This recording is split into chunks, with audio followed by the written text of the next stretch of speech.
Grande Jornal Regional Entrevista.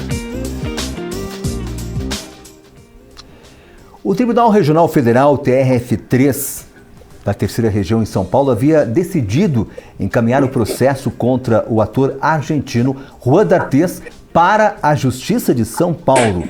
D'Artés é acusado de ter estuprado a atriz Thelma Fardin durante uma turnê na Nicarágua em 2009, quando ela tinha apenas 16 anos de idade e ele 45. O ator nega ter cometido o crime. Esta decisão do TRF3 aconteceu no início do mês de fevereiro, para a gente se situar agora a respeito deste caso. O caso foi revelado pela atriz em 2018 como parte do movimento #MeToo na Argentina. Com uma ordem de prisão emitida pela Interpol, D'Artés, que também é brasileiro e possui dupla cidadania, se mudou para o Brasil. Após a anulação do julgamento, Thelma Fardin anunciou a adição de uma nova advogada à sua equipe. A decisão foi tomada uma semana depois que o Tribunal Superior no Brasil decidiu zerar o caso contra D'Artés por estupro porque não havia jurisdição. A advogada e doutora em Direito Internacional Carla Junqueira, que tem dupla cidadania brasileira e argentina, foi a advogada, então, que acabou sendo incorporada ao caso da Thelma.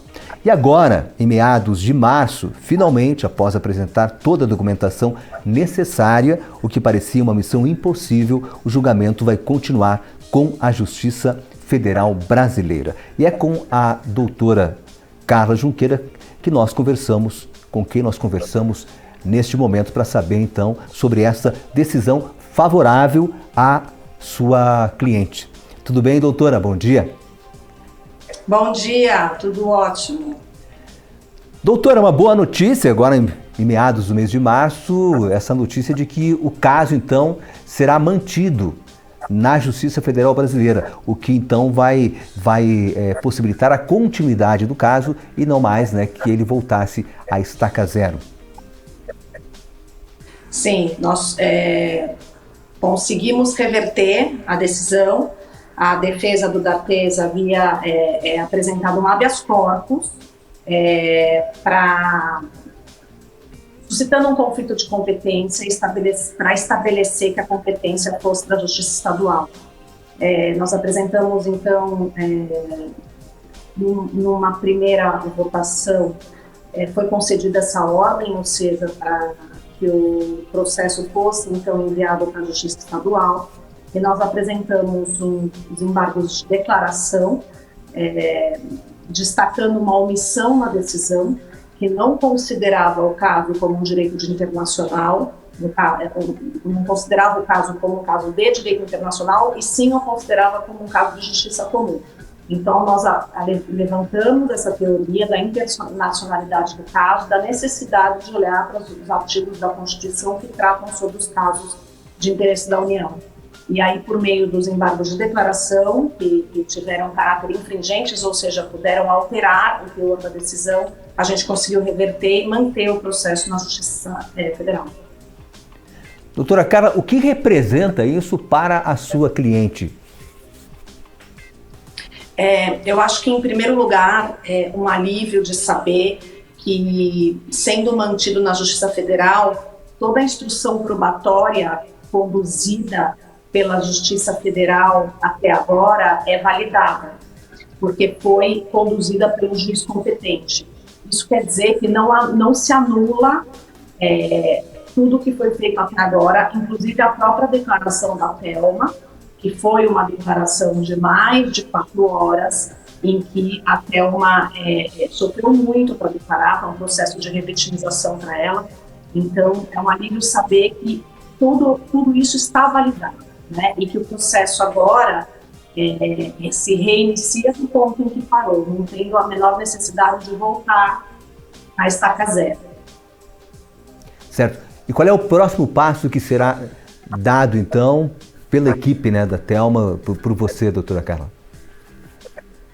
Agora nós estamos esperando que o processo seja efetivamente iniciado pelo próprio juiz que conduzia a instrução probatória para participar do resto da instrução probatória. Por exemplo, a declaração do acusado, que até agora não foi ouvido, e das testemunhas do acusado, que até agora não foram ouvidas. Então, nós pedimos a habilitação como assistente de acusação também na ação penal, né, para poder participar de forma ativa no restante da instrução probatória.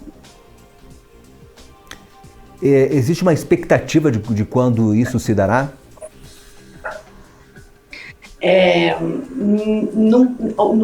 O juiz não tem um limite de prazo para terminar a instrução probatória, porque depende muito de como se desenvolve cada declaração, cada prova, quem vai ser ouvido, qual é o tempo para marcar a oitiva de cada testemunha, mas, em geral, não deve tomar muito mais de alguns meses até a gente imagina que até seja proferida uma sentença.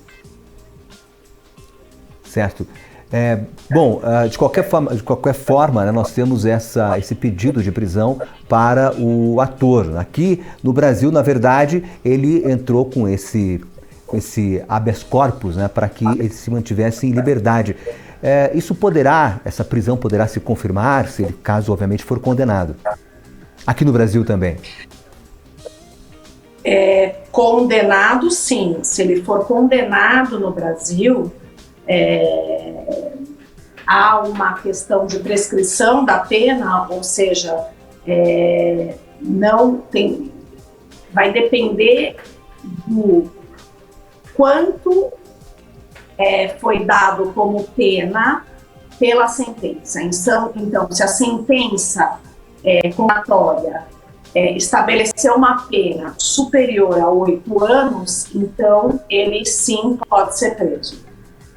Se a sentença estabeleceu uma pena inferior a 8 anos, o prazo prescricional da pretensão punitiva do Estado já vai ter se encerrado.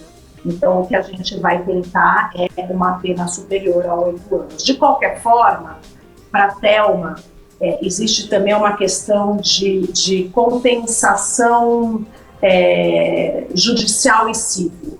Mais importante do que efetivamente ele ir para a cadeia é ter uma sentença condenatória que demonstre o que ele cometeu. Condenação, independente de se ele vai ou não para a cadeia, ele vai ser uma pessoa condenada pelo crime de estupro.